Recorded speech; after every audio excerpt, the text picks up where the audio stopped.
Welcome to the Hyyer Notion Channel. My name is Joel. That's Gonzo. We're going to go ahead and talk about Drake's new album, Clever Lover Boy. And Gonzo's going to take it from here.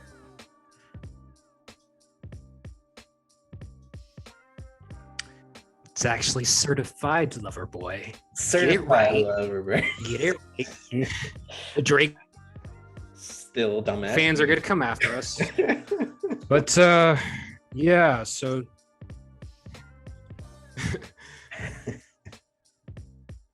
So Aubrey, Drizzy Drake, Champagne Poppy, the Sixth God, aka a bunch of other whack nicknames he has. He just dropped his sixth studio album on September 9th. We briefly talked about it on the last episode of the podcast. So I listened to it. I think I played through it once all the way through, and then I just picked the songs that I liked from the album. And I'm just gonna say this. This is a very mid album. It is a typical Drake album. So if you're a Drake fan, you'll probably like it, but he does nothing new with this album. It's the same content, same beats, pretty much. Like if you were to just if I didn't know anything about this album, and I wasn't looking at the cover art or anything, and someone just put this on, I wouldn't be able to tell the difference if this was his last album, Scorpion, or Views. It's a typical Drake album, and it was kind of boring to me. There's 21 tracks on here, so out of 21 I liked 4 or 5 of them. That's kind of a lot of them, and it's not because of Drake, it's because of his features. Out of 21 tracks, only 4 to 5. I mean, that's not a lot, dude. I think that ratio is, I think that's a good amount if you like the, because you're gonna go back to those songs. But who are the features? Dude, dude. Well, he has a lot of features on. Well, for those songs specifically, and on here, I think it's the most features Drake's ever had on. Oh, for those songs that I like. So actually, I really liked the intro, Champagne Poetry. I'll give him that. I liked that intro. And when I heard the intro, I was like, okay, so I like where we're starting. Drake, so I mean, I'll give this to Drake. His intros to his albums are usually pretty good, and this one's no different. So Champagne Poetry, I love the beat. And out of the features that I personally liked, out of the songs that I liked, there's Knife Talk featuring 21 Savage and Project Pat. That song just sounds like it could have been off Savage Mode 2. And I really love that album from last year. And Metro Boomin also produced the beat, so it makes sense that it could have been a Savage Mode 2 leftover, but I'm not sure if that's true. So, but yeah, Knife Talk I liked. You Only Live Twice by Lil Wayne and Rick Ross. That was, Lil Wayne and Drake and Drake and Rick Ross. They always have good songs together, so I like that. And I liked I Miss You Too, or IMY2 with Kid Cudi. And because prior to Drake releasing the album, he did this thing where I'm not sure if you knew this, but prior to the album, he had billboards up with all the features, and he did it he put the billboard up that was the features hometown. So for example, he put one up in Cleveland and it said hey, Cleveland, Cutter is on CLB. He did that with all the other artists. So but yeah, the Kid Cudi collab was, I think, their first collaboration. official collaboration, and they had squashed their beef. So it was.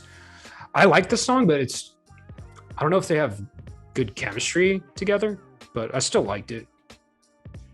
Well, I gotta check that one out. But dude, other than Cuddy. Drake, he's yeah, it's all right. So, have you seen the album cover to this? No, but I'll look it up. Look it up right now. That shit is whack. That shit is whack. It's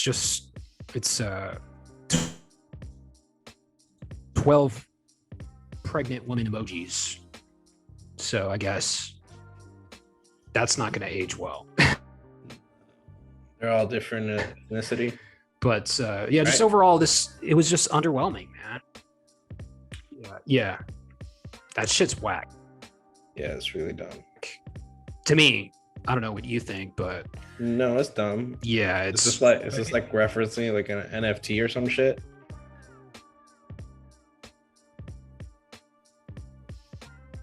Yeah, I have no idea, but yeah, it's just so overall. This was underwhelming to me, but I'm not the Drake feel like I'm not his target audience. So like I liked some of his older work. Like I think, I like So Far Gone. Take Care was cool. And I like certain songs, but I don't think Drake, he's never made a full album where most of the songs are amazing. Like he's just to me. So I'll probably get into further more detail. I'm going to be dropping. I'll do an album review for this in a separate video. But yeah, typical Drake album. Drake fans will love it. But if you're looking to see if Drake would change it up a little bit or try something new, this ain't it. So, do you have any interest in listening to this album? I never have any interest in listening to Drake. Like, I fucked up the title of that album earlier. That's a lie. That's how much I don't care. I'm not his audience, man. I just do not listen to any of his songs. I haven't listened. Well, that's a lie. I did listen to some of his last album music, but that would be like a handful of times, not never like more than that. So, but I'll try to give this new album a listen. Yeah. So it takes a while for it to reach my ears just because the lack of interest, but I'll definitely give my input next podcast and see where we go from there. So moving on, Andre 3000 releases a statement on Kanye West's leak Drake diss, Life of the Party. Again, I'm going to have Gonzo go over the details here, but it's pretty interesting. Yeah. Yeah, so the beef between Kanye and Drake continues. So I think when Drake's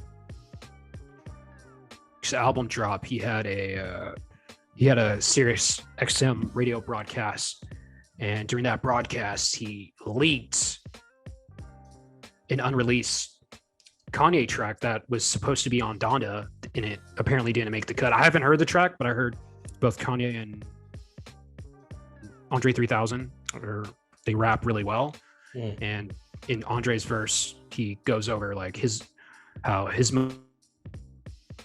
mother, like he talks about his mother, and in Kanye's verse he disses Drake. Like you can tell he throws subliminals at Drake. What's dope though is that he wants to work with Kendrick on his new album though. That I would dig that. Yeah, that'd be cool. One of the two greatest lyricists. So I'm reading the lyrics to Life of party. Listen, reading off Kanye's lyrics, he says, I put Virgil and Drake on the same text, and it wasn't about them matching Arc'teryx or Kid Cudi dress. Just told these grown men, stop it with that funny shit. I might hire the whole team from ACG, so don't text me like I'm Juanita JCB. Or more important, Monica Corrigan, who was there for me. Somebody really there for me was rare for me. That was new air to breathe. When I was underappreciated, underevaluated, stockholders told me boardrooms will bore you. And remember, going by your rules, try to follow the Lord's rule. Thought we was the new Abu Dhabi. Told Drake, don't play me on GD. And he sent that message to everybody. So if I hit you with the WYD, you better hit me with, yes, sir, I'm writing everything you need. I told you I was gonna take the summer back, so any of that cap won't take none of that. And he goes on and on. So he pretty much called out Drake again. So maybe again, I don't know why he would take it off, but Andre released a statement.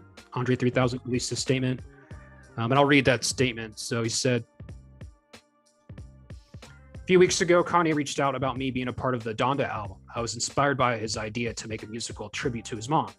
It felt appropriate to me to support the Donda concept by referencing my own mother, who passed away in 2013. We both share that loss. I thought it was a beautiful choice to make a clean album, but unfortunately, I didn't know that was the plan before I wrote and recorded my verse. It was clear to me that an edited clean format of the verse would not work without having the raw original also available. So sadly, I had to be omitted from the original album release. The track I received and wrote didn't have the diss verse on it, and we were hoping to make a more focused offering for the Donda album. But I guess things happen like they're supposed to. It's unfortunate that it was released in this way, and two artists that I love are going back and forth. I wanted to be on Certified Lover Boy 2. I just want to work with people that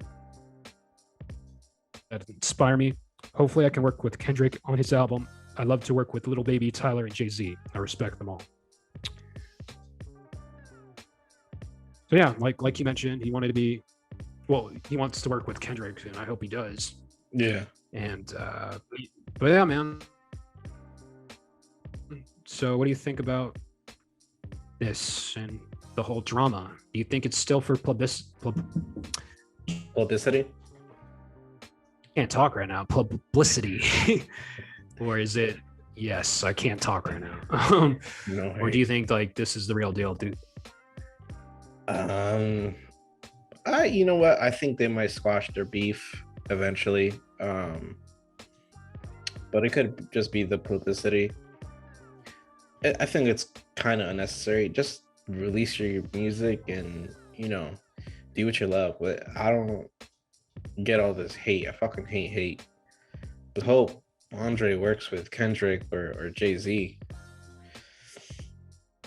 Because any track that... Or Jay-Z. Yeah. That'd be sick. Any track that they work on together, I feel like will be pretty dope. I don't think he's worked with Kendrick yet.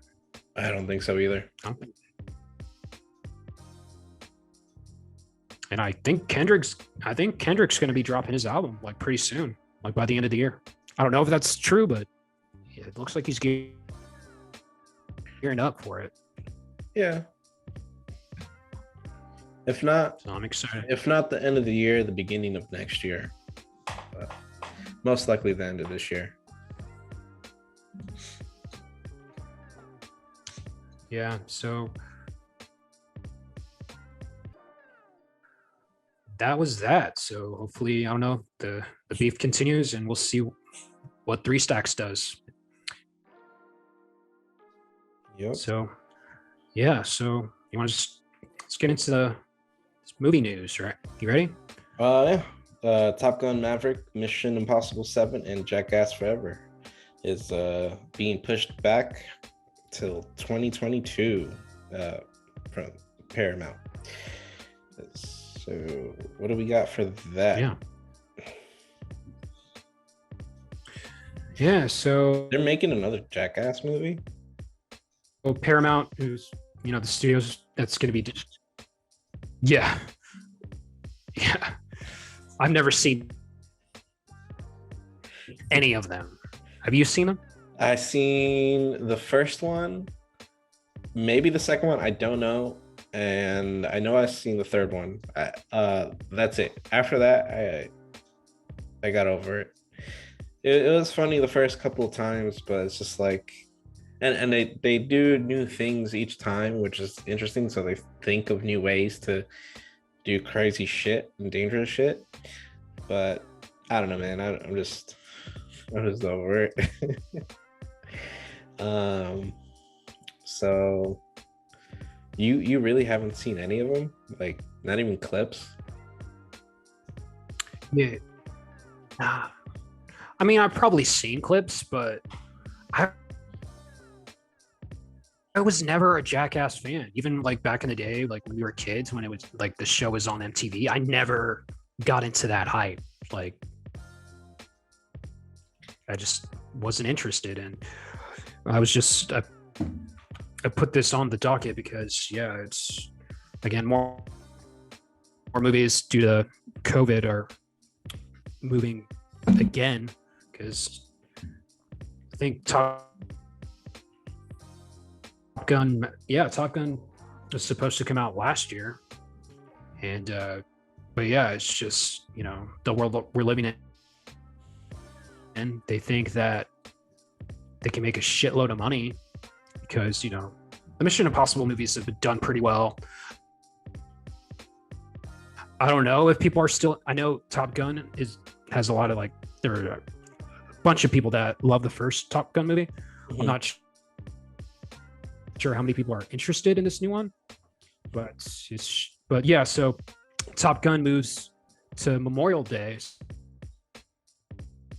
So May 27th, 2022 date.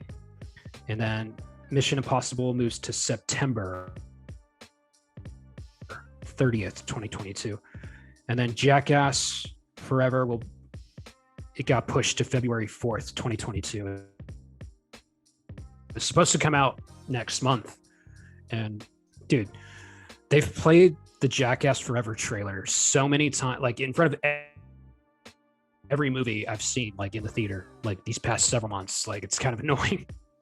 Like, I don't care about this movie at all. I know some people do. So yeah, I feel you. Yeah, anything with Tom Cruise usually does pretty well. As far as I can tell, all the Mission Impossibles have done well. Top Gun, I'm sure a lot of people are gonna watch that. Just because he's in it, really. He does great action flicks.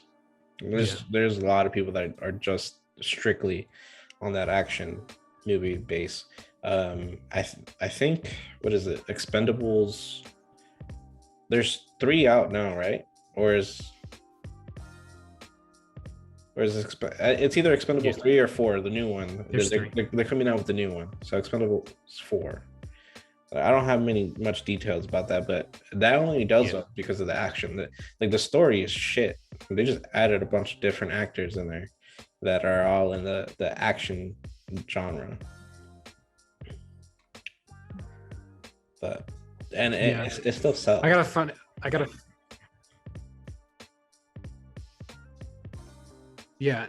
funny story. Were you there with us when we saw Expendables 2? Yeah. Were you there? Pretty sure I was. You were? Yeah. With Derek? With Derek? I think. Do you remember Christy, this girl? Do you remember Christy, this girl? Oh, that was with us? No, this is so long ago, man. Okay, yeah, okay. No, I remember. this because it was funny, but this girl, she was mutual friend. She's like best friends with Mackenzie Galvin. Do you remember her? I remember her, yeah. Okay, yeah. This girl, her name's Christy, and she's like best friends with Kenzie. And I don't think Kenzie was there with us, but Christy was. I think Derek invited her, but we watched, I think it was Expendables 2. And you know, like, it's not like, it's a dumb movie. Like, it's just an action movie. But when we got out of the movie, Christy was just talking mad shit about this movie. Like, she did not like it at all. Like, at all. I don't know why, but I always remember that. The majority of the audience is probably going to be male. No offense. I don't think any girl is going to like that movie. And if I'm being sexy, I'm sorry. I don't. It's just. Yeah, but no, I just thought that I thought that was funny, and I might actually hit her up because I still talk to her like on Instagram. She lives in LA now, but I might just hit her up and be like, "Hey, do you remember seeing this movie that you hated?"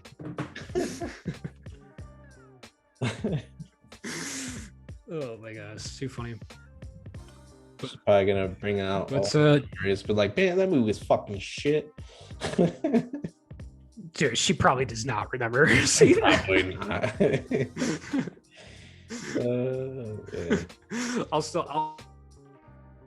I'll ask her though. I'll be like, hey. but yeah, let's move on to the next story. A couple new trailers came out that I thought looked interesting. Have you seen these? So the new Netflix movie, it's called Red Notice. With The Rock, Gal stars The Rock, Ryan Reynolds, and Gal Gadot, and it's going to be on Netflix, and I think it comes out in November, but it's one of Netflix's biggest films. Like, it has a big budget. It's got and the first trailer came out. There. So, yeah. So. Have you seen this trailer? Did you know anything about this movie? I have not seen the trailer, but I did know about the movie because it was on my upcoming list on Netflix. So, funny story, I had canceled my Netflix account and somebody had restarted it without my knowledge. I don't know how that happened because nobody else has the password but me. But I do remember when I was gonna go back onto Netflix to see, if my subscription was still going on, and it did ask me, it's like, do I want to continue my subscription? I just kind of ignored it and I just backed out. I thought it would go away by the next time, like, somebody would try to go on the Netflix in my family, and apparently they wanted to watch Netflix so bad that they continued the service. This is like, come on, I clearly canceled it for a reason. Anyway, I guess I'm just gonna keep it because some good shows are gonna come out, movies. Netflix's library has been pretty decent lately, so it's a good streaming service in my opinion. Okay, yeah. So I'll just read the premise of the film. So it's like, this is the premise. So an Interpol issued Red Notice is a global alert to hunt and capture the world's most wanted.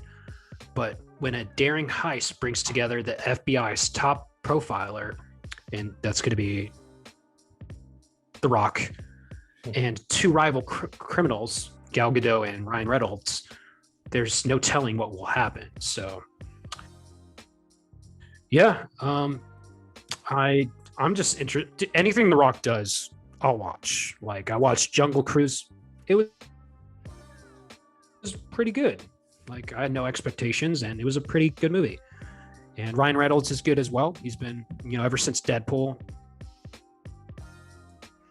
Well, I've always kind of been a Ryan Reynolds fan as well. Like, he did Van Wilder, and he did this movie called Buried, which is literally, in a coffin. Like you've seen Buried? Yeah, well, I heard it gave him claustrophobia. Did I say that right? Yeah. Well, anyway. Yeah, claustrophobia. Yeah, claustrophobia. Yeah. Fuck my tongue. Anyway, yeah, it was a really good movie. That was a good movie. I like all his movies, really. He does a really good job with the characters that he's given. And did you know Netflix put the Green Lantern movie and it's actually doing really well on there? I don't know why. I don't know the details, but I still think that's a shit movie. Yeah, I heard about that. But that movie sucks. Yeah, it's a horrible movie. But yeah. But as far as Red Notice, Gal Gadot, she's becoming a better actress. I didn't think she was the greatest actress. I always do. She's one of the most beautiful women on the face of the planet. But as an actress, she wasn't that great. Yeah, Red Notice. It looks cool. I will be watching it when it comes out. It comes out November 12th on Netflix. So the other trailer that I recently watched, and this was in front of, I saw it in theaters. It's called Moonfall. Have you seen the trailer for this? No, I did not. I never actually heard of this. But it has Halle Berry in it.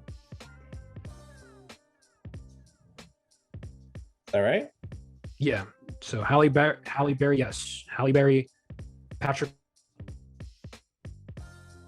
Wilson, John Bradley, aka Sam from Game of Thrones, Michael Pena, and Donald Sutherland. They're in there. So I just watched the trailer once and they look pretty tight. It's a science fiction action disaster film. It's directed by Roland Emmerich, and he's known for directing these disaster movies. Like he did Independence Day, the 1998 Godzilla movie, which I love that movie. Do you say the 1998? You know that Godzilla movie? The one that took place in New York? Yeah. Yes. I liked it when I was a kid, but if you rewatch it, it's shit. As a kid, I love that. Well, dude, it's a big ass lizard dinosaur. I haven't watched. What kid does not like that? That was like the prime of like Pokemon and shit. So it's just like anything that had fucking creatures in it, you were into. I even bought the Godzilla toy, the one from that movie. Did you watch the animated? Do you remember they had an animated show about that movie? That one, but you know what? I saw a few clips, but I don't think I saw the whole thing. I thought you were talking about that. Yeah, I remember. Yeah, I didn't watch the whole thing. Okay. Yeah, no, I saw. Yeah, but no, the Godzilla movie had an animated series, and I watched it. But yeah, he did. But yeah, but Roland Emmerich, he did Day After Tomorrow. He did the movie 2012, and yeah, so he's known for doing these disaster movies. So, but I watched the trailer. It looked really good. It looked trippy, and I'm a huge science fiction fan, so I might watch this. I just watched it. It comes out real quick. February. Yeah, what do you think? It looked pretty dope. Space movies, they have to be done right, honestly. But it looks like it's well budgeted, so I might give it a chance once it comes out.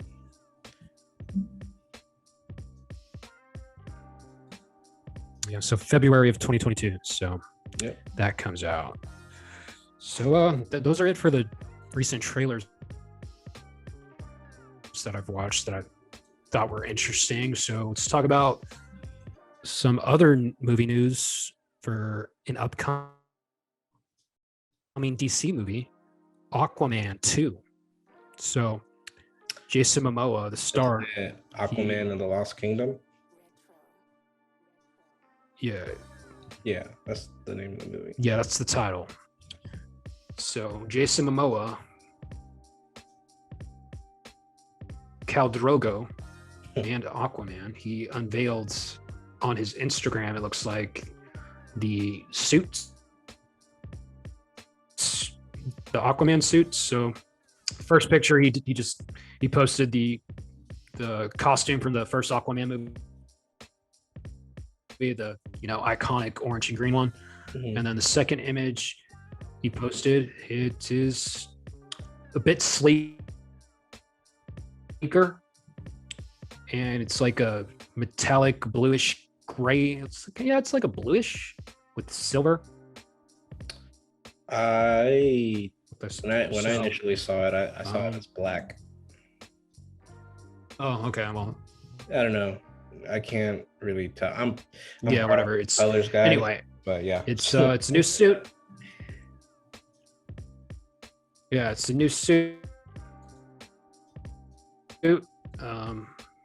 And a bunch of people who are in the DC universe, like Zachary Levi, who plays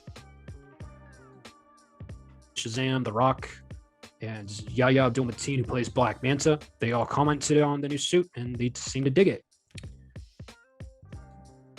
Yeah, that's pretty. So, what do you think of his new costume? I don't think it's. Do you know what? Crazy.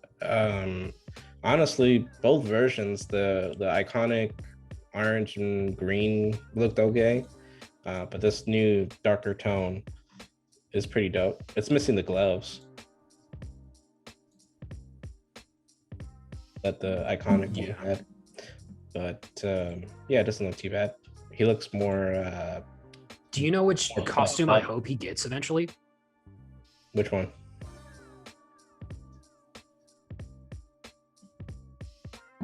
The one from the Justice League animated show where he has the harpoon. Like, he loses his arm and gets the harpoon. That'd be and he would. Oh, I mean, he's just shirtless. Jason Momoa can pull that shit off. Yeah, he could pull it off. But that one, he's just shirtless and he has the hook for an arm. And he just wears green. I know, but I think it would be cool. And Jason Momoa, like, he can totally rock that look. Yeah, I guess he could. Because that version of Aquaman, like, because back in the day, no one gave a fuck about Aquaman. They always thought he was a little bitch character, you know? Yeah. And when that animated version came out and he had the hook for the arm, they're like, oh shit, like, Aquaman's kind of a badass. You got to take him seriously. So, the recent iterations Jason of Momoa, Aquaman now, like in the comics and the new animated movies, they make him pretty decent, the way that he fights, and like he has super strength too. So, I mean, I just recently saw the Justice League World War II, the one with the Flash, where he goes to a different Earth, which is like the past for his, which takes place in World War II. But they meet Aquaman in there, and he did pretty well. His power is pretty dope in that.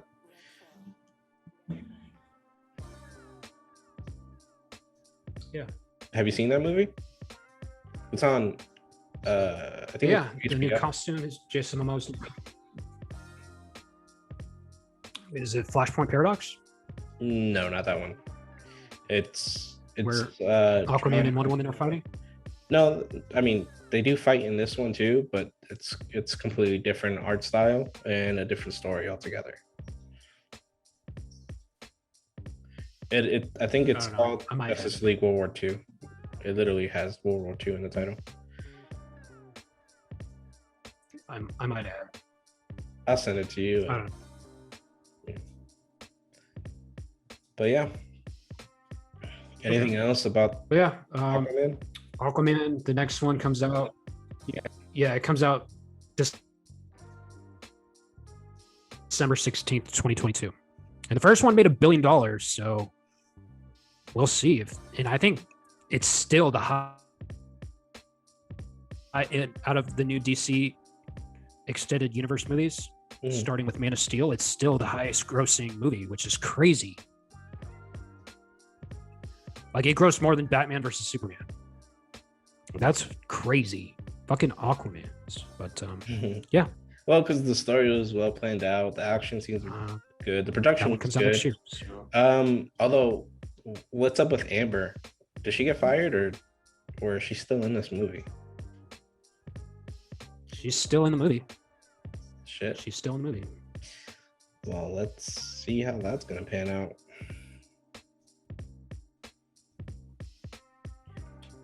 Yeah, a lot of people didn't like that she was still in there. I mean, I don't know. Her story with Johnny Depp, it's a lot of going on. So I'm not. I mean, I like her. I like her as Mara, especially in the Snyder cut, where she like did that blood thing, where she sucked the blood out of Steppenwolf's like face. That was badass. Yeah, but I don't know. But she's still in the movie, and I mean, granted, the shit that she did to him is horrible, but she does play that character pretty well. So I don't know. I don't really have much of an opinion on it, but it is fucked up. Yeah, I mean, I don't know too much about their. Yeah, I don't know, but we'll never know. But moving on to Blade Marvel news. Yeah, so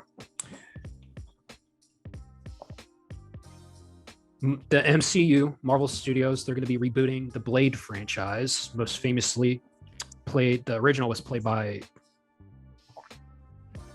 Wesley Snipes. Wesley Snipes. Yeah. And yeah, Blade 2. The first two were really good. I love Blade 2, but the director of the MCU version of Blade, his name is Bassam Tariq. I've never heard of him, but he's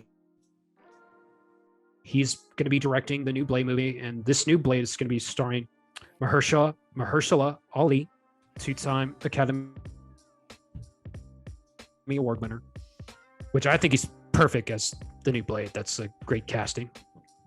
So the director gave some hints on as to what he's going to be doing with the film, and he mentioned that it's not going to be bogged down by the comic book lore. So in an interview with Gizmodo, Tariq had the following to say.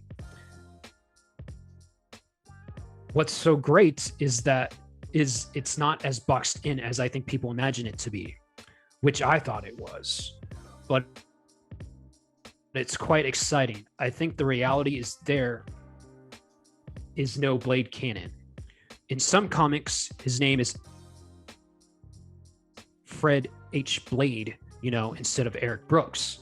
Unfortunately, the runs never lasted that long, and there have been some interesting and exciting waves. But I can say the new movie is character first. So,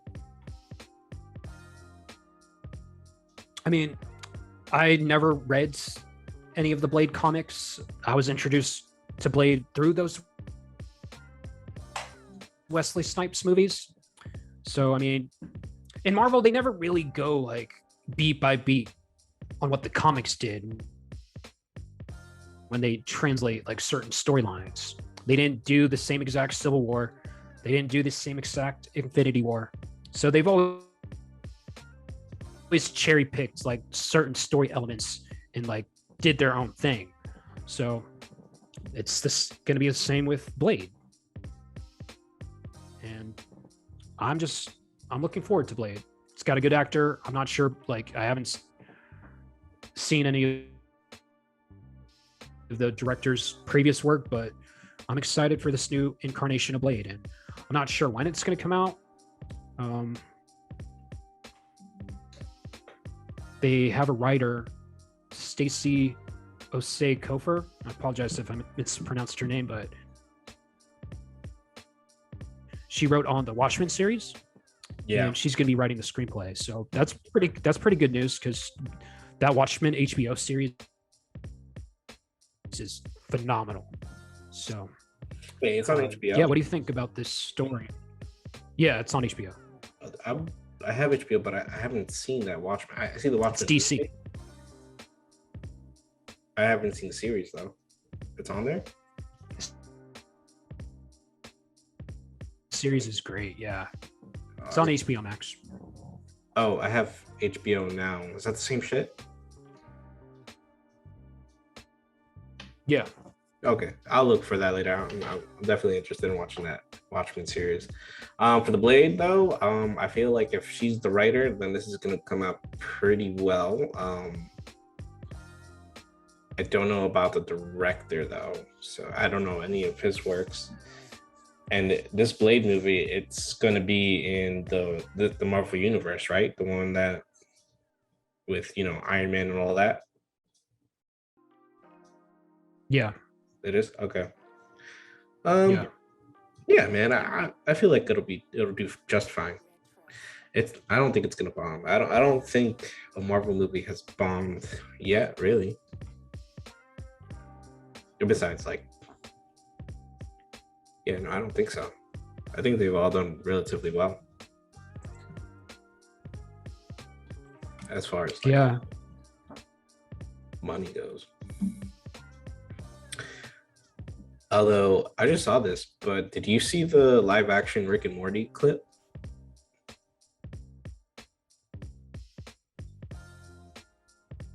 I saw a screenshot, but I didn't watch it. But I know Christopher Lloyd is Rick.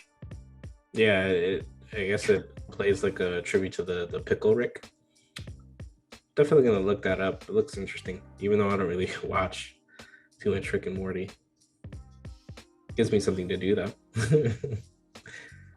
I like Rick and Morty. I haven't seen any of the 5th season yet because I'm waiting for it to be on HBO Max or Hulu. How many seasons are there? 4? But yeah, that's about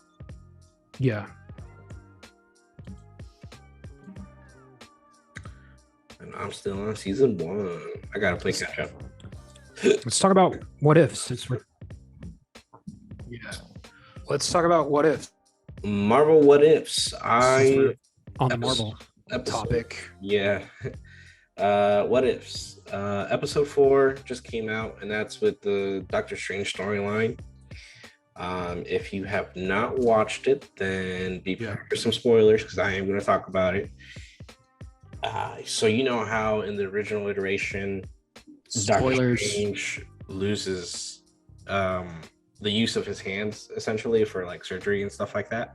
He goes on an adventure seeking some way to recover it, and that's how he ends up meeting the Ancient One.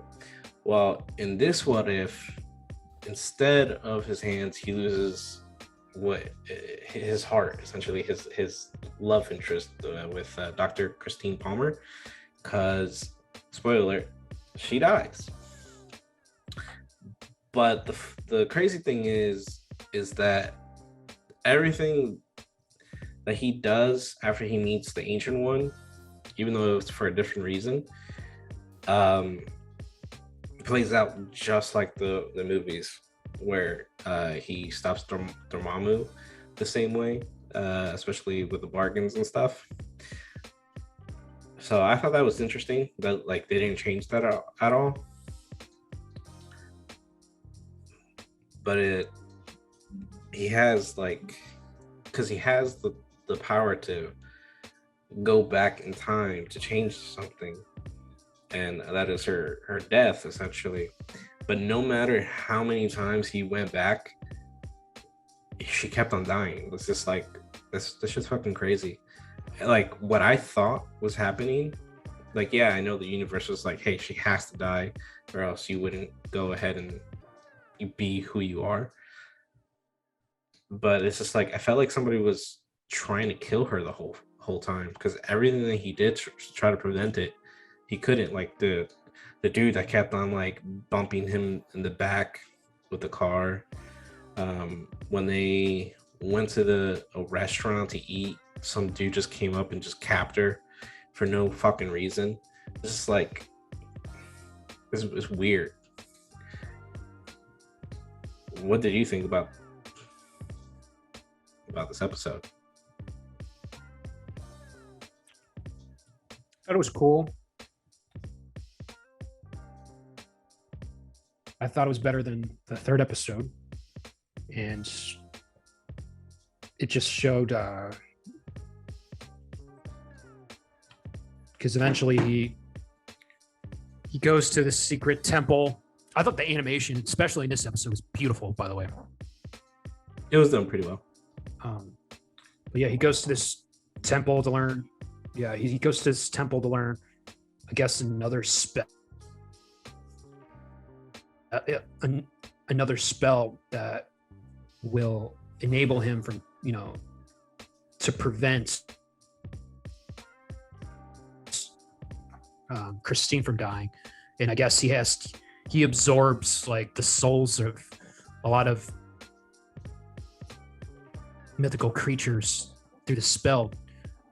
I don't know, it's kind of confusing, but I only watched it once. But he turns evil and he has to fight himself, but he like essentially destroys his universe because of it. And more and more the Watcher character is getting involved. Like instead of just he didn't really watching, he's actually like he didn't really get involved. Because in the third episode you see the Watcher in the background, but he got more involved than most, yeah. Like and he has been. Like he actually talked to the dude. Like yeah, I mean, he basically just showed up and said, like, dude, you fucked up. All right, bye, see ya. I'm not gonna fix shit. Not that I can, but yeah. I mean, that's all he did.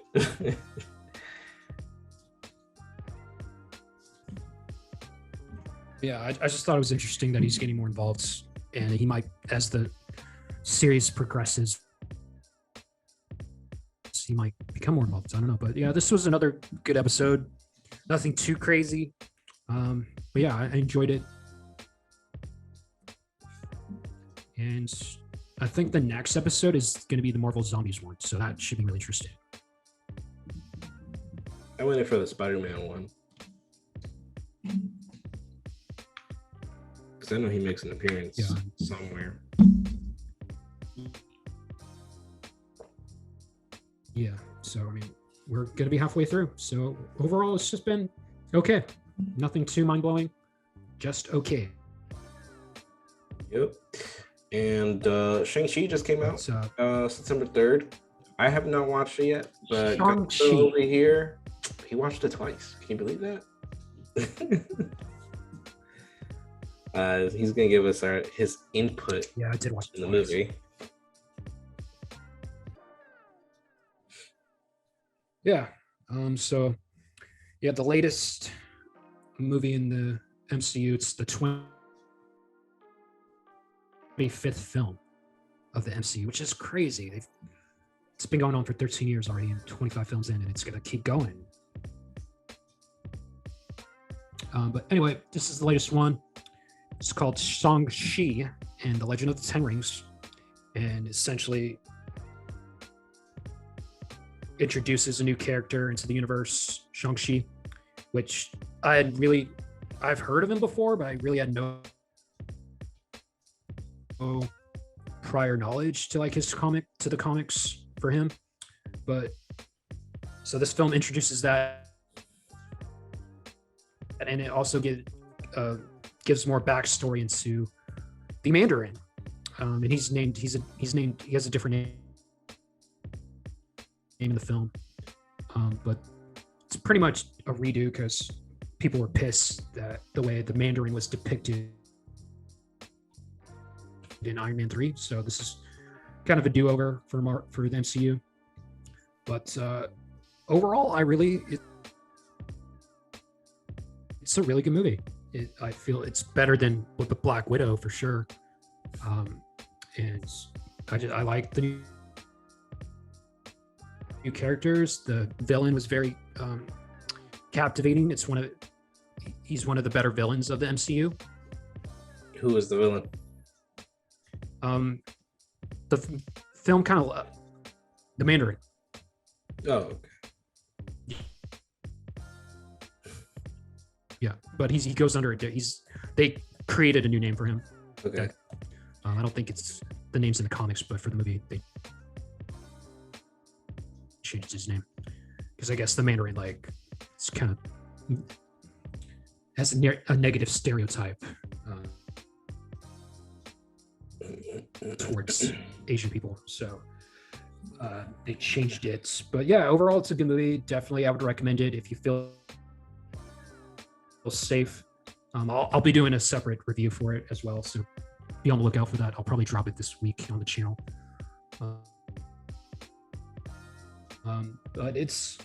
But I think my expectations were kind of high because a lot of people like saw it before it came out and they were saying like it's one of the best Marvel movies ever. And then, I mean, don't get me wrong, it's good, but it's not like the best movie. I think there's like, for me personally, it's just like outside of the top, my top 10 Marvel movies. It's like borderline top 10, but the score and soundtrack was great. It's beautifully shot. The cinematography is great. As far as action scenes go, it's one of the better Marvel movies. The martial arts is great. It gave me it paid a lot of homage to like Jackie Chan movies, and there's similarities of Crouching Tiger, Hidden Dragon. You got that vibe. And yeah, it's a really good Marvel movie, like really good. So I highly recommend it. It's funny that you bring up Jackie Chan because just yesterday I watched Rush Hour 2 just for the hell of it. Still enjoy that movie. Still like the first one better though. Yeah, I watched the first one. Yeah, I watched the first one like a month or two. Oh, okay. Ago. Yeah, I like the second one. I like the second one too. Yeah, the second one was good. I like the first one. I found it funnier. The third one sucks. Yeah, they checked that one in. He didn't want to do that one. Who? Jackie Chan? Yeah, Jackie Chan. Oh, I didn't know that. Mm-hmm. Do you want to talk about any other Marvel news, like the Doctor Strange movie and who's like going to show up in that?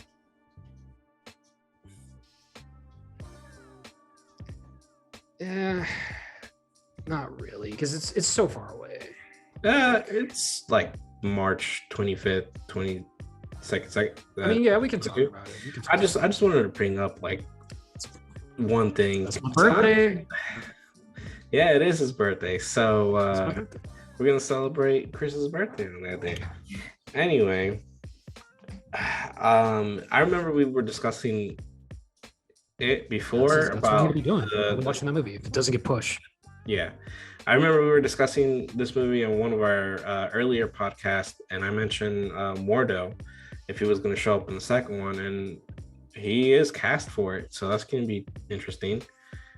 And I mean, and they're reprising Rachel McAdams' role with the Dr. Christine Palmer, so I wonder what they're going to do with those two characters. And then, you know, obviously Scarlet Witch is going to be in it as well.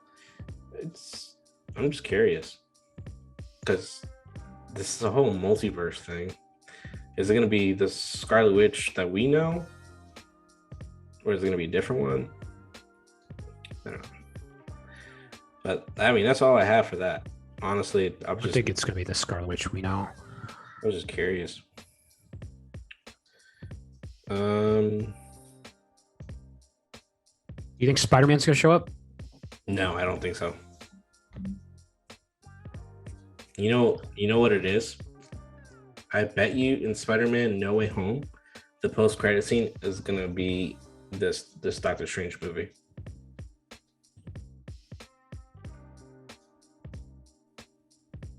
Probably. Yeah. And then speaking of Spider-Man, Michael Mandos, who plays Mac Gargan, aka the Scorpion, tweeted the Scorpion emoji. So I guess that's a hint that he's going to be in this new movie.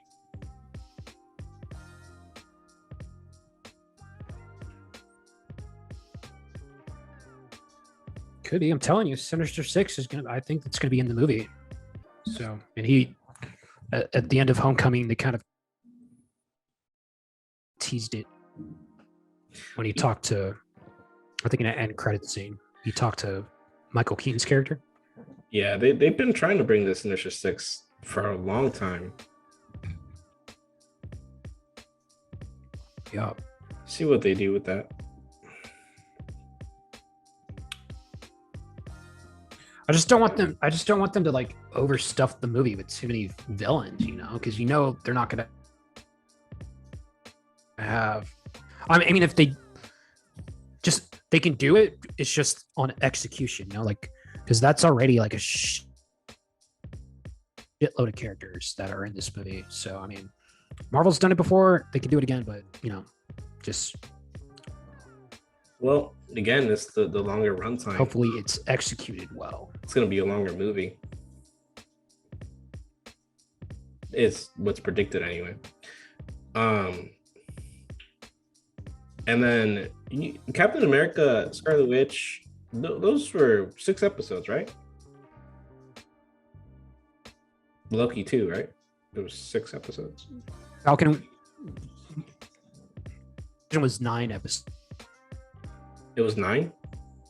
So it's the Falcon one? Yeah. Oh, okay. No, WandaVision. Oh, WandaVision. But the other 2 were 6, right? Yeah. Okay. I think they're kind of moving into like 10 episode 10 episode range now moving forward.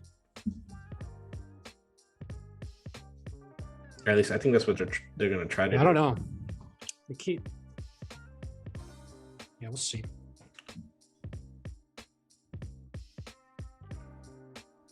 All right. We'll talk about video games. Yeah. If you guys have PSN, they have a deal, 75% off. It ends on September 15th. The games that I'm going to be looking at, and I have a few of them actually, but Devil May Cry 5, which is on sale for the PS5 version. DBZ Kakarot, I have that, but if you haven't got that yet, I would definitely get it. It's a good game. If you love that story. BioShock 1 and 2 are on sale, the remastered versions. Persona 5 Royal, very, very long game, enjoyable. If you like JRPGs, that is definitely one you should get. And if you love Japan, and you've never been, then play it, because it's like the areas that you visit on there are pretty much identical. And Red Dead Redemption 2 is also on sale. That one, I believe, is under $15. So if you don't comp that, then don't know what you're doing. But yeah, I might actually get BioShock 1 and 2 because I've never beat them. But I played them quite a bit. They're pretty fun. Any games that you're looking forward in that batch? There's more that's there, but I didn't add the whole fucking list.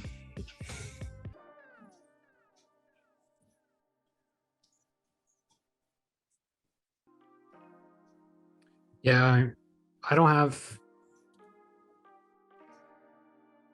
PS Plus right now. I used to, but You don't need, due to budgetary reasons, you don't need PlayStation Plus for this deal. It's just the deal section. Oh, okay. You don't need that? No. Ooh, I might look into it because I like the BioShock Yeah, those are like games. 14, 13 bucks. And they're the remastered It's not version. bad. Yeah, 75% off. Sometimes you get better deals on there than you would with the physical copies.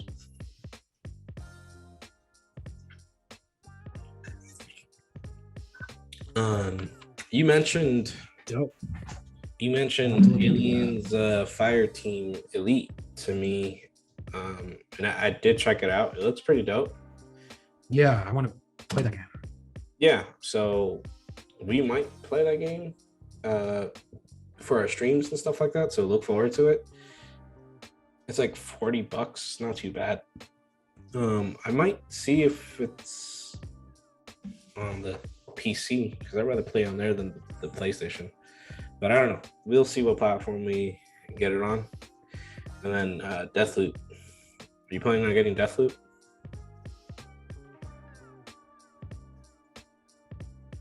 Depends. What do you mean depends? Like, you're gonna wait a while, see what people think about it. If it's good or not. Yeah, if it's good or not. Yeah, it's like, how do you know if it's good or not if you haven't played it? But No, I'm gonna wait until the reviews come yeah, I'm sure it'll do fine. out. That publisher has made pretty decent games. And Yeah, speaking of PlayStation, oh shit. Sony announced that they're no longer going to be doing the free PS4 to PS5 upgrades for free. I think after the release of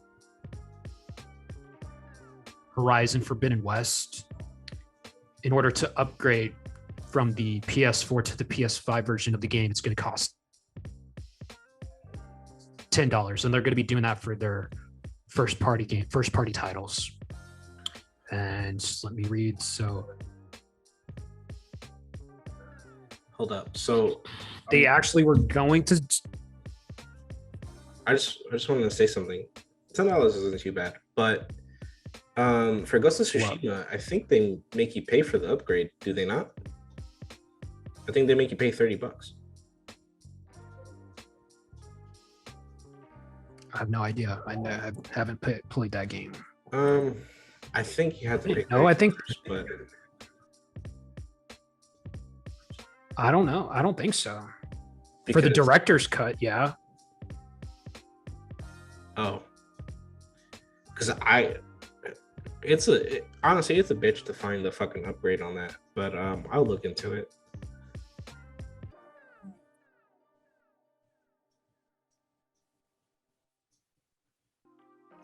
But yeah, so let me see. So yeah, how do you feel about that? I mean, yes, $10 is no big deal. Yeah, $10 is no big deal, but like, how many more games are they gonna do the upgrade for? Because the ones that I wanted them to upgrade, they've already done. Like Final Fantasy VII, they did that. It was free, so I was good with that.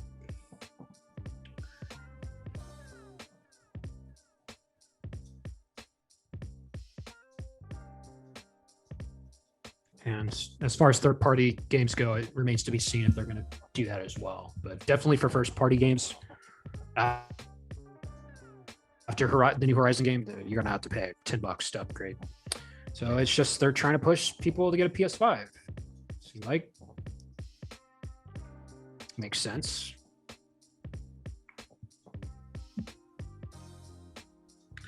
Yeah, I mean, this is probably going to be the last console I'll buy, honestly. I don't know if I'll buy the next gen. But You say that now. But I don't know. Shit, I'm probably going to be like 40 when the next one comes out. I don't know. I'm probably gonna get on the PC scene and for Blu-ray player. Get used to Blu-ray that. player. What about a Blu-ray player? Sony, they always have like. No, that's what I mean. That's what I use my PS5. Like, I still collect physical media, and it's a Blu-ray player. Yeah, but so was the PS4.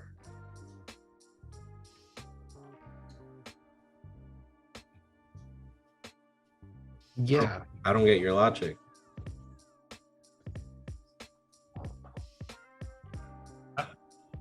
I'm just saying, like, if you,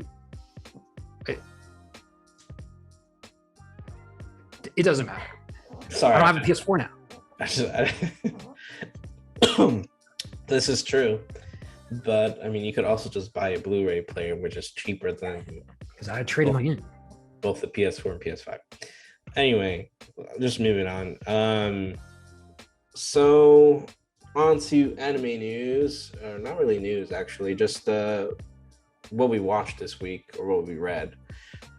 Do you have anything that you recently watched this week, or Nothing. nothing? All right, so it's up to me. No. I do. I do want to. I actually do want to mention. There's an anime. It's on Netflix. It's I think it's Yasuke. Yes, I saw that. It was pretty good. I watched the first episode, but I haven't gone back to it. Yeah, so It's really short. Do you know who created that? I don't remember because I saw it last month, actually.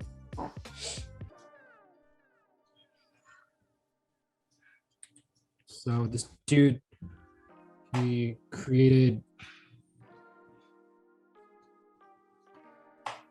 worked on, his name is LaShawn Thomas. He worked on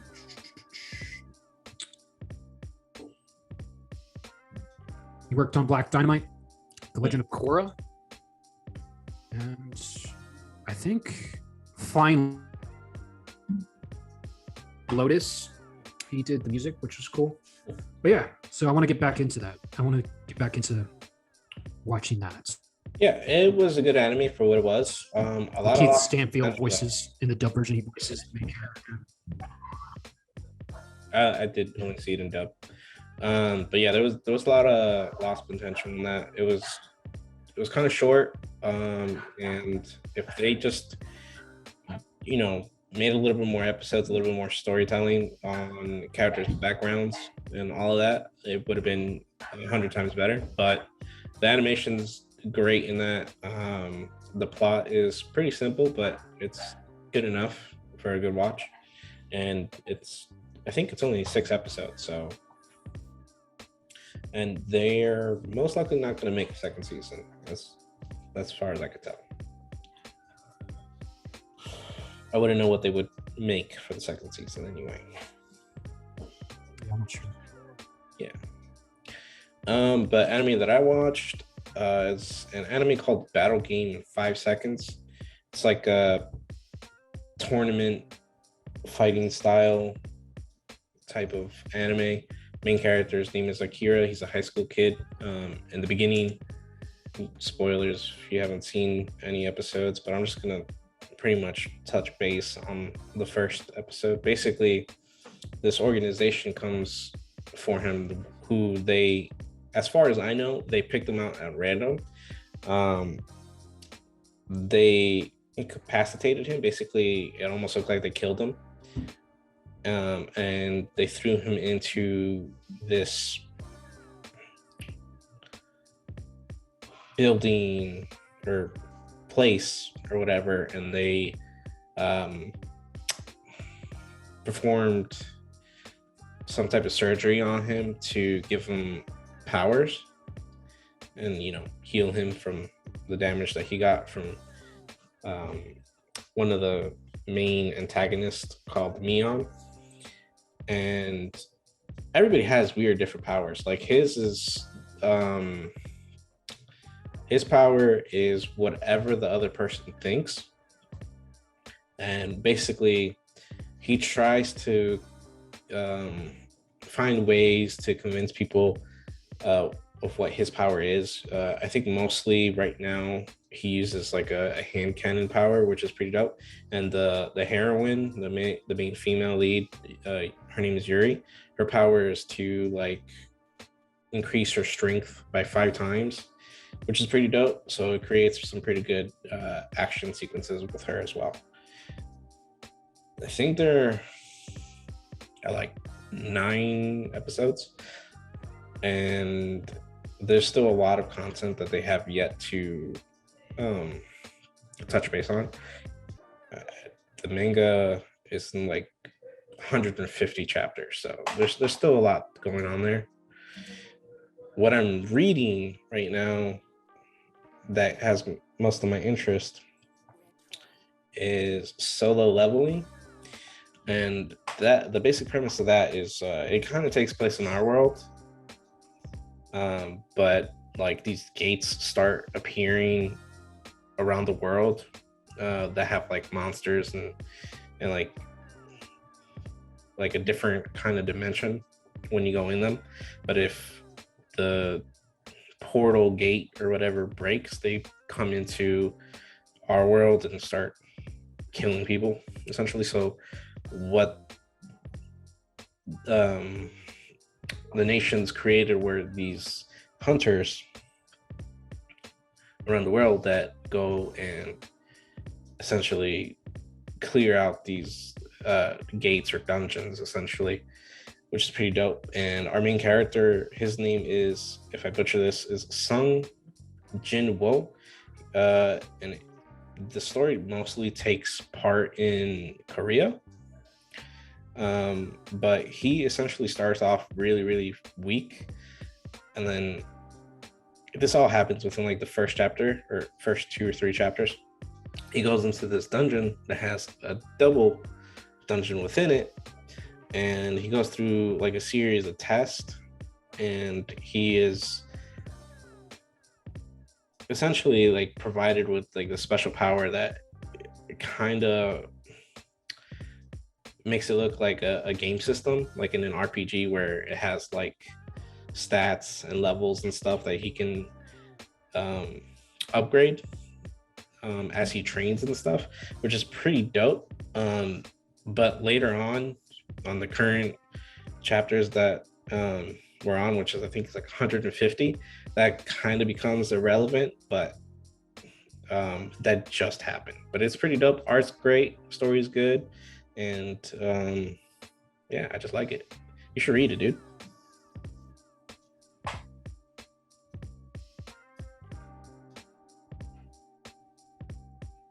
Yeah, I might. I'm not really too much of a manga reader, but possibly. Yeah, I mean, I'll send you a link. But each chapter is not that long. I'm sure you'll enjoy it. I've been reading a lot of Korean manga lately, or is it called manhwa? I'm not too sure. But yeah, that's I gotta finish the book I'm reading. What's the book? It's a Star Wars book. Yeah, and Chris over here is working on a Star Wars story. The Light of the Jedi. Not read yet. Right? You're working on the Star Wars story? I mean, it keeps changing. It doesn't matter. Yeah, it keeps changing. Like, no, there's this, the basis is, the foundation is the same, but yeah. I actually want to draw like the characters. So I got to get on that Photoshop and do you know how to draw? Start working on it. I mean, not very well. Like I used to, when I was a kid, I used to draw a lot. So I just need to, if I practice, like if I drew like every day, I could get good.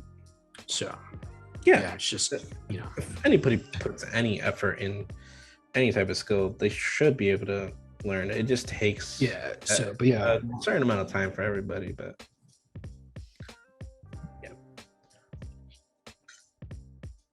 in my story, I'm thinking of like who would play him, like who would be the live action version. Okay.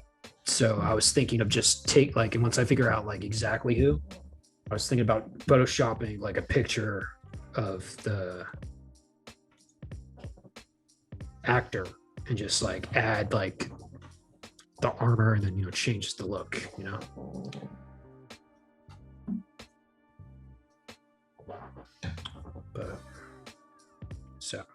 But yeah, I need to get on that because I've been thinking about that for years now. So yeah. Yep. Now on to national news. Candace Owens gets denied a COVID test. Why? You know who Candace Owens is? This chick that I'm looking at right now, because I don't know who the fuck that is. Click on. Yeah, I clicked on it. I don't know. Yeah, I don't know who that is by looking at it. Yeah. So Candace Owens, she is a conservative pundit and she's an author. She's just really right wing, and she said some dumbass shit when George Floyd died. And she's just a pompous. I don't like Candace Owens at all. Like if I were to see Candace Owens in person, I would tell her to fuck off. But I just thought and she's been like throughout this whole pandemic, she's like essentially like downplayed the whole thing. And you know, like she's promoted like multiple conspiracy theories about COVID and anyway, she tried to get this test at this Colorado testing center. Mm-hmm. And she shared a photo of an email she received from the Aspen Laboratories, the co-owner of the company that she was getting. Yeah, Aspen Laboratories. So, and the co-owner her name was Suzanne, and Candace Owens. Let me.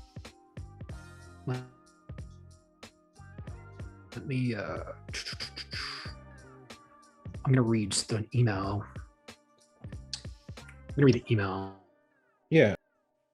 And I'm completely on the owner's side because Candace Owens, she can fuck off. But we can't. This is what and the owner, her name is Susanna Lee. This is what she wrote to the email. She's like, we cannot support anyone who has proactively worked to make this pandemic worse by spreading misinformation, politicizing and discouraging the wearing of masks, and actively dissuading people from receiving life-saving vaccinations.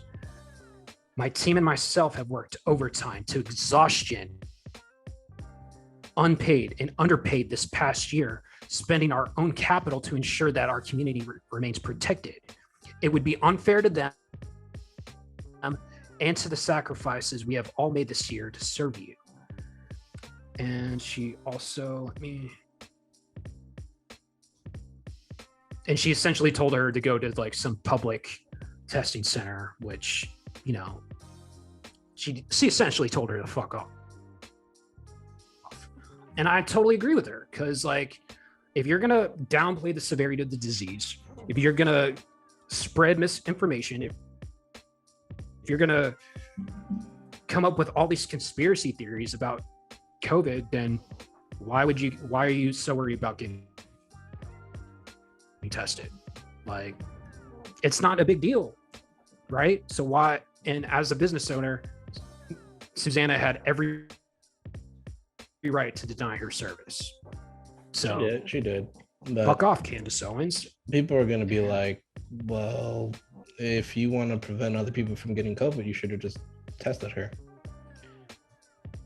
Essentially, that's what they're saying right here. But in the email,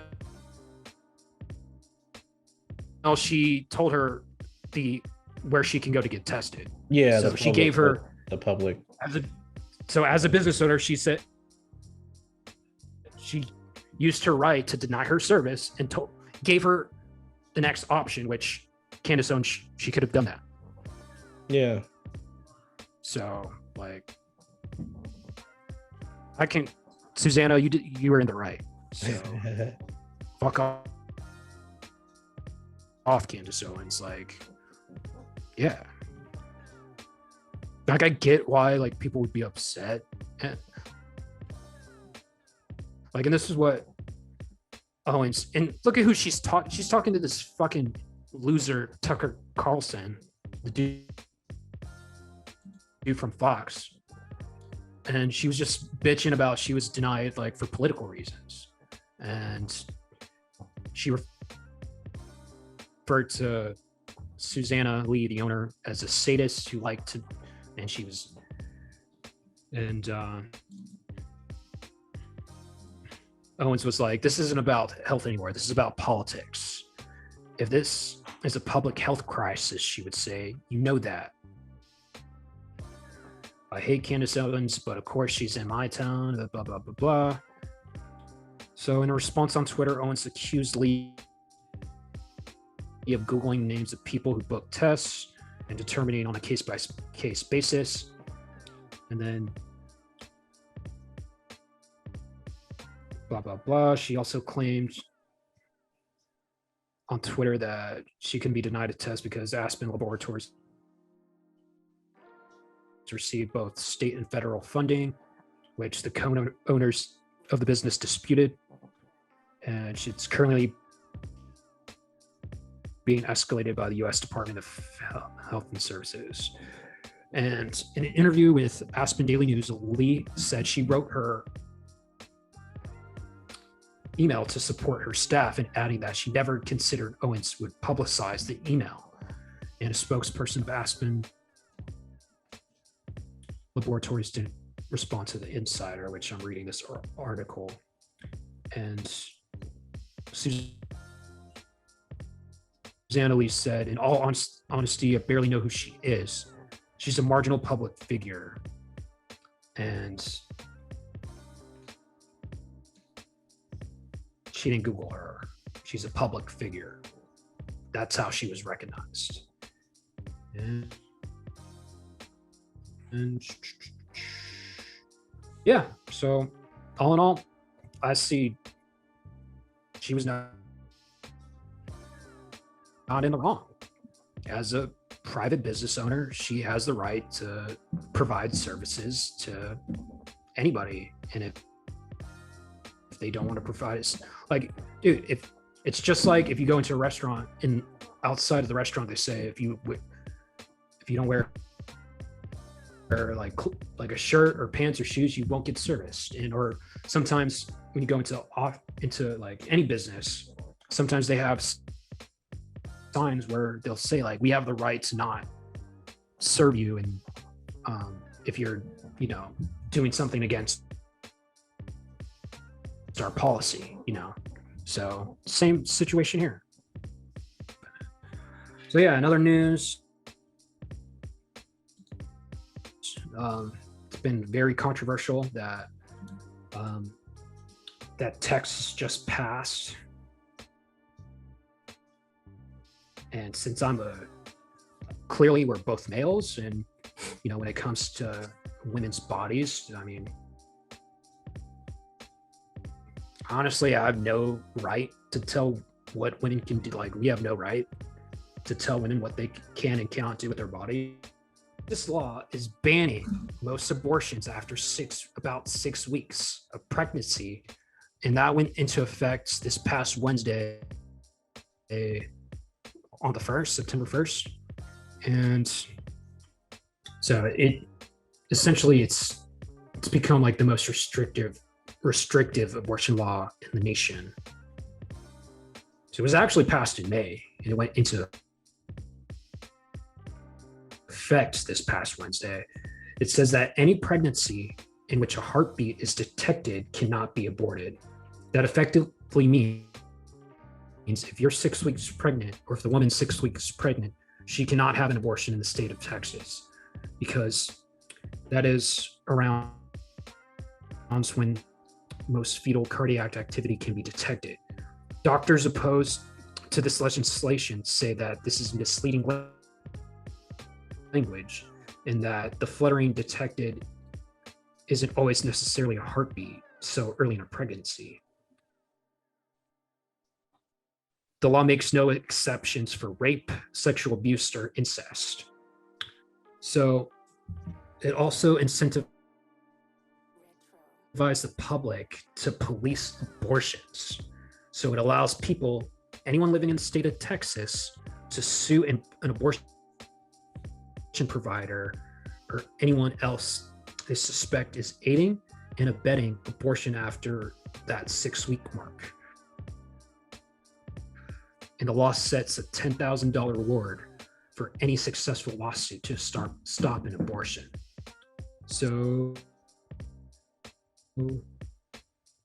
yeah, I just think, I think it's fucked up, dude, because it just says, like, no matter what the except, like, if a woman was raped or like sexually abused, and if it's past 6 weeks, like, she can't get an abortion. That's fucked up. Could they go to a different state?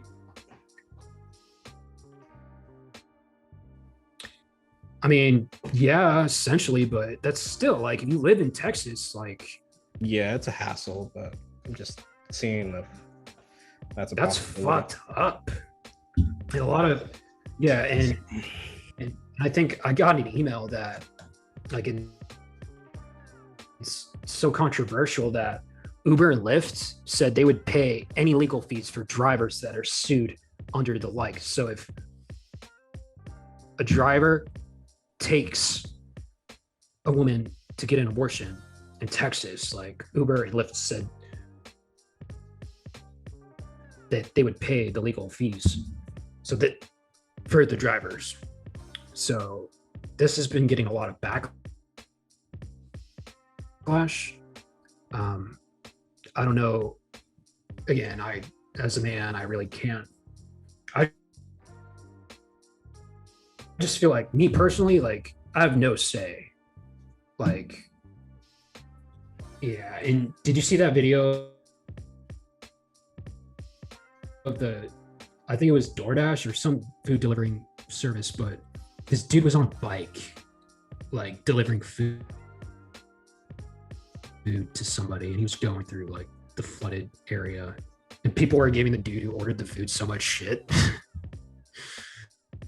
I didn't watch that video, but that sounds fucked up. Like, did you see that clip?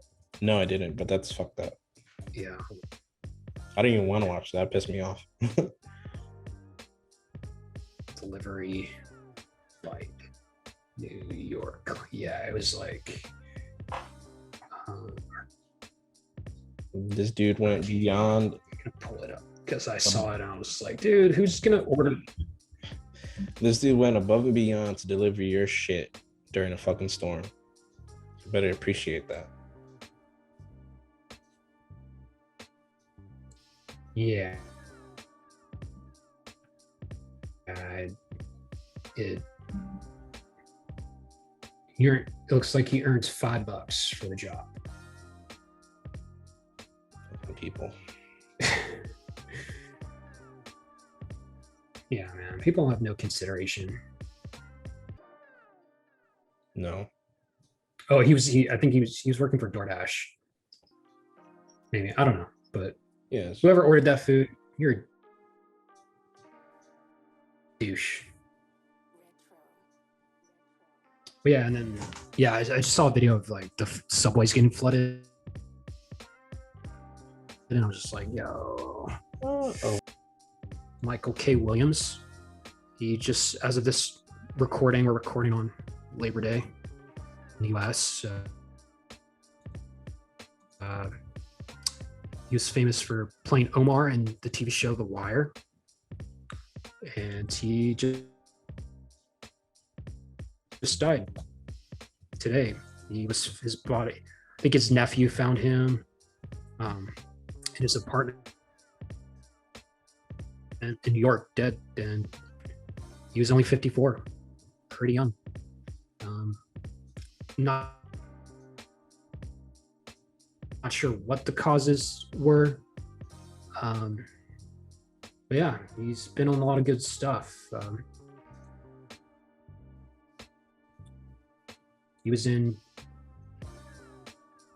Incredible, the movies he was in. He was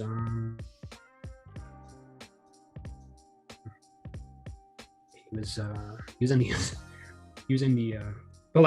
was most famous for Fire. The Wire, but he's been in a lot of notable TV shows like Boardwalk Empire. He was in an episode of The Sopranos.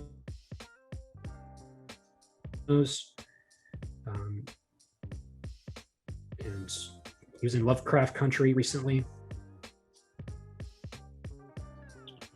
It's not confirmed, but they said they found drugs near his body. Very young.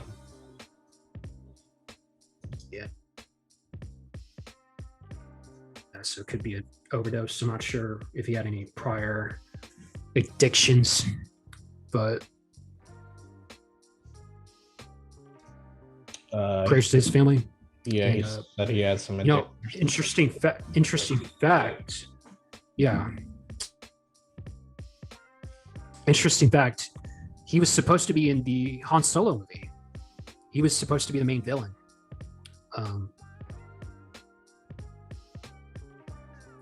The Dryden Voss character. Did you watch Solo? I did. I just don't remember anything from that movie, to be honest. Yeah. it was not too memorable, but yeah. He was supposed to be the main villain, but he was replaced by Paul Bettany because like midway through shooting that movie, like they fired the original directors, Phil Lord and Chris Miller, and they had to reshoot like the whole movie, and he couldn't do the reshoots. He couldn't return because he was filming another project.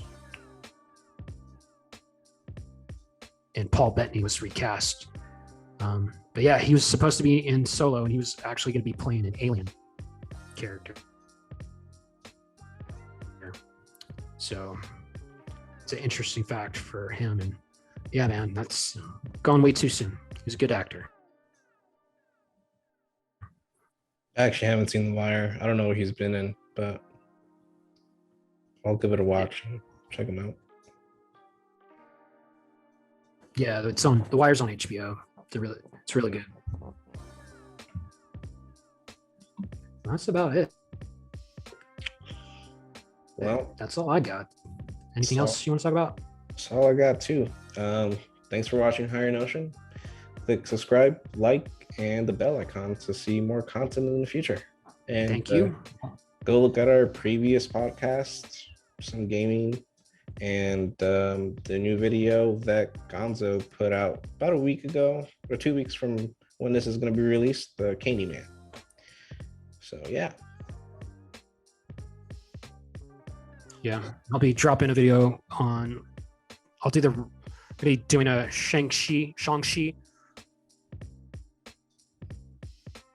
review and a Donda review, and probably a Drake review.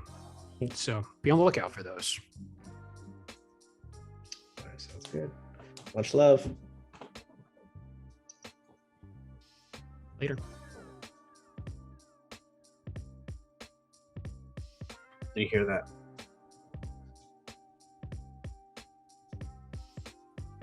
No? Good.